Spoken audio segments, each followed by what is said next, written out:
All right, what does the Bible say about the Big Bang Theory? Well, this is a little bit of my own interpretation, but let me give you something and maybe a different perspective of how to think about it.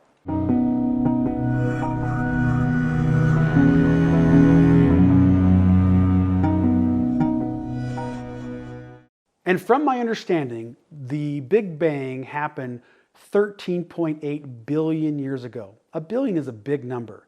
If I gave you $1 a second, how long would it take for me to give you $1 billion? In other words, if I gave you $86,400 a day, how long would it take for me to give you $1 billion? The answer is 31.7 years. I tell you that because when we're talking about billions, some people, they miscalculate what a billion really is and they misuse it all the time. They say, John, I was outside and I saw this flock of birds and there was 1 billion of them. And I go, no, there wasn't, because I've done the math. I know how big 1 billion is. Anyway, 13.8 billion years, there was this tiny little thing in space, very, very microscopic. And it generated so much energy that it created everything we see in the known universe. You know that equation from Einstein, E equals mc squared? Well, that's energy can turn into mass, and mass can turn into energy. That's what it means. So this energy over time turned into mass. So that's the beginning, 13.8 billion years ago. Now that's the start. The finish of the scientific theory is that one of the last things created in the universe was human beings. And that happened 13.8 billion years after the Big Bang. Well, another data point that I have is 4.6 billion years they believe our sun came into existence. If you divide 4.6 billion years into 13.8 billion years, that's 1/3. So basically, 2/3 of the way from the Big Bang to our sun, and 1/3 of the way from our sun to the creation of humans. That's the calendar. What I did was I took that calendar and I overlaid it with the calendar in the book of Genesis, a book that the prophet Moses is believed to have written. Now, some controversy that Moses didn't write it, fine. We'll just say a human wrote the book of Genesis, but I'm going to refer to Moses and believe that he wrote it. But there's a controversy out there, no worries. But I believe Moses wrote the book. Now, Moses being raised in Egypt, there are a lot of gods in Egypt, lots of gods. But the biggest, baddest god in Egypt is the sun god Ra. No one's bigger and badder than him, okay?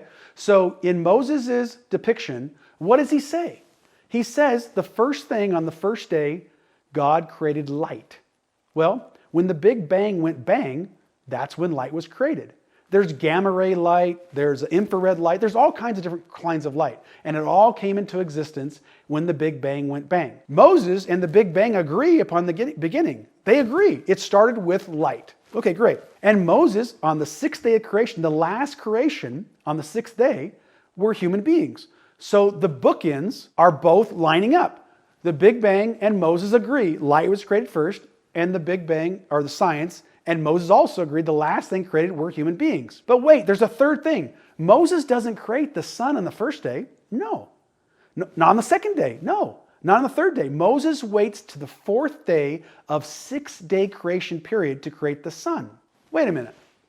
Why would Moses say the sun and the moon were created 2/3 of the way from light? Why is light created before the sun and the moon? Not just a little bit of time, but of six spaces, it was created in the 4th space, in the 4th day. Why did he say this?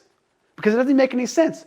If he believes the sun god and he's raised from the sun god, why, if he's a man not giving revelation from God, you would say that the sun and the moon were created on the first day. But he doesn't.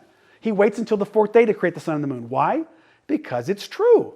All 3 data points. The start, mathematically, 2/3 of the way through, the sun is created, and at the end, humans created. Those 3 data points line up. And so my question to my friends who don't really believe in the Bible, how did Moses do it? How did he randomly pick a time to create the sun and the moon on the 4th day of a 6-day creation cycle? I don't know. But listen, mathematics is the language of science. And I've just shown you mathematically the probability of Moses just guessing and making that right from his perspective over 3,300 years ago, writing that down correctly so it lined up exactly with the Big Bang, not just kind of, but perfectly mathematically with the math.